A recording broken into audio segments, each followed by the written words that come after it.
नमस्कार, आवाज इंडिया में आपका स्वागत है। मैं हूं प्रिया। महाराष्ट्र सरकार की महिला सशक्तिकरण पहल के तहत नागपुर में एक नई शुरुआत की गई। मुख्यमंत्री देवेंद्र फडणवीस ने रविवार को नागपुर में जरूरतमंद महिलाओं को पिंक ई रिक्शा का वितरण किया और खुद भी ई रिक्शा की सवारी की। कार्यक्रम के दौरान 50 महिलाओं को पिंक ई रिक्शा दी गई। ये पहल महिला एवं बाल विकास विभाग द्वारा शुरू की गई है, जिसका उद्देश्य महिलाओं को आत्मनिर्भर बनाना है।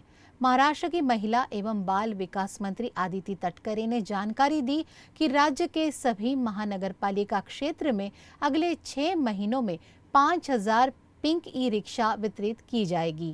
पिंक ई रिक्शा ही जी योजना महिला व बाल विकास या विभागाच्या माध्यमातून आपण घोषित केली होती, आज नागपूरमध्ये त्याचं पहिल्या टप्प्याचं वितरण हे आपण करतो आहोत।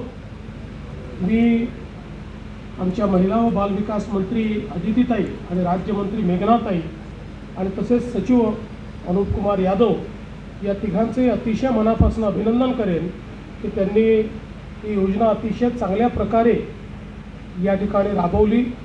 आणि आता जसं अदितीताईंनी सांगितलं की 1100 अर्ज आलेले आहेत आणि एकूण भविष्यामध्ये नागपुरामध्ये 2000 आमच्या भगिनींना पिंक ई रिक्शा आपण देणार आहोत।